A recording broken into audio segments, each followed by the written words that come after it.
Hello, my name is James Frericks, and I am a rising senior at Lehigh University in Pennsylvania. I'm originally from Southern California, and I'm studying environmental engineering and interdisciplinary engineering and arts and sciences. So, in addition to doing environmental engineering, I'm looking at anthropology, global studies, earth and environmental science, and humanitarianism and development. So I've done work with my university's Engineers Without Borders chapter, and I do a lot of water quality work and trying to deliver resources to people in low income settings. And I had an opportunity to intern at Chaffin Creek Farm from April 2025 to a little bit of May 2025 as part of my study abroad program in Australia.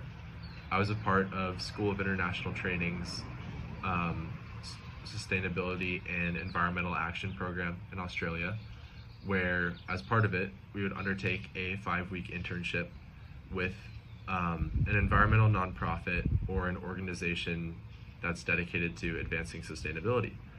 And I was drawn to working at Chaffin Creek Farm because I want to dedicate my career to helping farmers in low resource settings, especially in the face of climate change.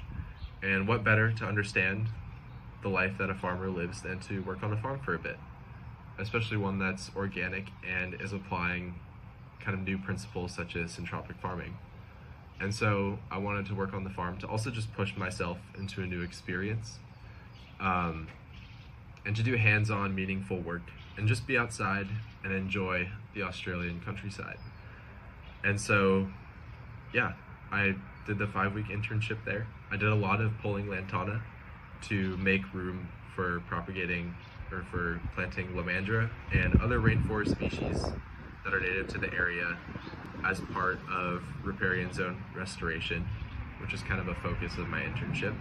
But I also did day-to-day activities too that needed to be done, like potting the lomandra, going to nurseries to get plants, planting rainforest trees, herding cattle, as well as participating in a 2-day installation of a syntropic system in Urbanville. And one of the most important things that I learned was the role of community, especially on this farm and in general. I learned the importance of having many different people from different backgrounds all coming together on an educational space like Chaffin Creek Farm to share their ideas and learn from others. I really appreciated the collaborative environment, and it was just a great environment that was conducive to learning, and I appreciated that immensely because I'd never farmed before and everyone was really eager to share their knowledge, but they also made room for me to contribute my ideas too. And so I felt really welcome there and I enjoyed that a lot. And then another one of my main takeaways was just everything that I learned about syntropic farming itself.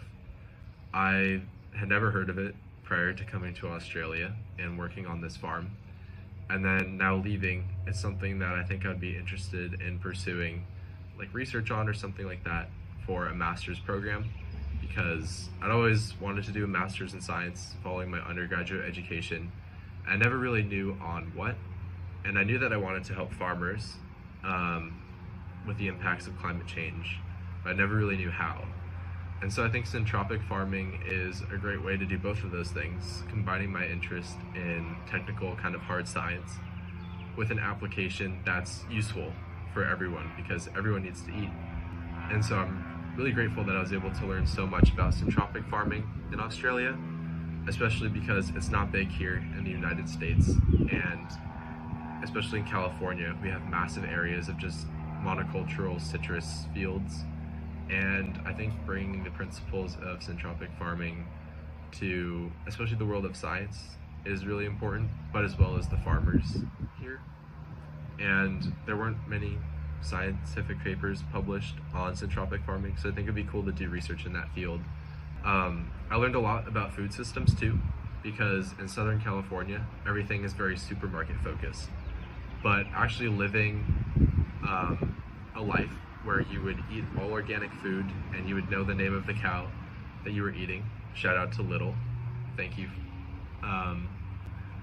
It was really important to be able to see that and I'm much more mindful of my food consumption practices now. And it's one thing to say that we need to eat organic and locally and produce our own food, but it's another thing to actually be able to do it and to experience doing it. And that's another thing that I learned over the course of this internship, was just doing things to demonstrate that they can be done for other people and for yourself, so that more people can come up with great ideas and continue the process of like advancing farming for future generations, as well as improving the resilience of our systems in the face of climate change. My favorite part of the internship was definitely when we went sailing every Wednesday with the Port of Yamba Yacht Club on the Clarence River. I didn't think I'd be learning sailing when I signed up for this internship, but I'm so glad that I did, because I wanted to push myself and learn new skills, and I definitely got to do that on the river, sailing on Valhalla with Dion every single Wednesday. And that was just such a great experience for me. And my second favorite part was herding the cattle when they wanted to do what you were telling them to do. That was just so satisfying to move them around, just interact with them, and just be a part of something where you felt like the work you were doing was meaningful because you could see it with your own eyes, like moving around the cattle and watching them kind of regenerate the land as well, and like using sustainable practices and wise land use practices to manage them. But my least favorite part was when the cattle would not want to do what you wanted them to do while you were trying to herd them, especially when there's this one time when there was a calf who was not at all obeying what we wanted the calf to do. It would just not move into the next paddock. We spent probably half an hour trying to wrangle it through the bush, and eventually we gave up and the mom came and got it. And so it was all good when it was all said and done. But I, again, through that experience, learned that you kind of just have to go with the flow, especially working with farms. And you're sort of at the mercy of the whims of cattle and the weather sometimes. But overall, I'm so grateful for this experience and for the ability to work on the farm. And thank you again to Gina and Robbie for hosting me and giving me such a great experience. And it's just something that I'll take with me for the rest of my life. And I'm a much better human and engineer and everything in between as a result of working there during my time. So thanks again, and you should definitely go check out their farm and work there if you can and have time, because it's definitely worthwhile and you won't regret it. Thank you.